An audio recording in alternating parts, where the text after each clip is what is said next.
En ce jour où nous faisons mémoire de Sainte Monique, les textes de la messe nous rappellent que la vie chrétienne est une vie d'effort ou une course d'endurance et non de vitesse. C'est l'effort que nous faisons pour attendre le Seigneur qui sera récompensé. Et c'est cet effort que Dieu regarde et non nos péchés. Tous nous savons comment il faut se conduire pour plaire à Dieu.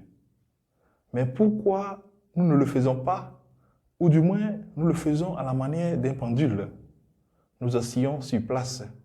Nous ne sommes jamais assez arrivés. Voilà pourquoi Saint Paul, dans la première lecture, nous dit « Faites donc de nouveaux progrès ».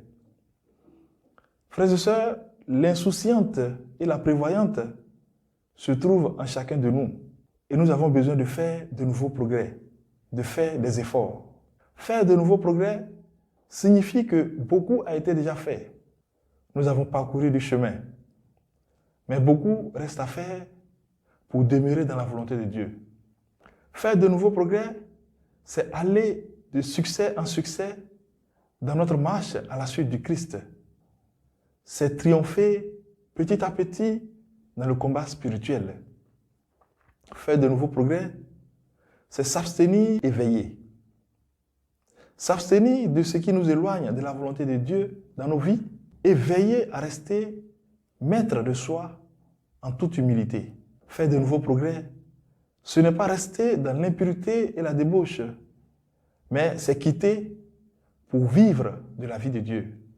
Parlant de nouveaux progrès, on dit de Sainte Monique qu'elle a été 2 fois mère d'Augustin, parce que non seulement elle le mit au monde, mais encore elle le récupéra à la foi catholique et à la vie chrétienne. C'est cet effort qui est demandé aux parents chrétiens afin de recevoir une double récompense du Seigneur et une double joie au ciel.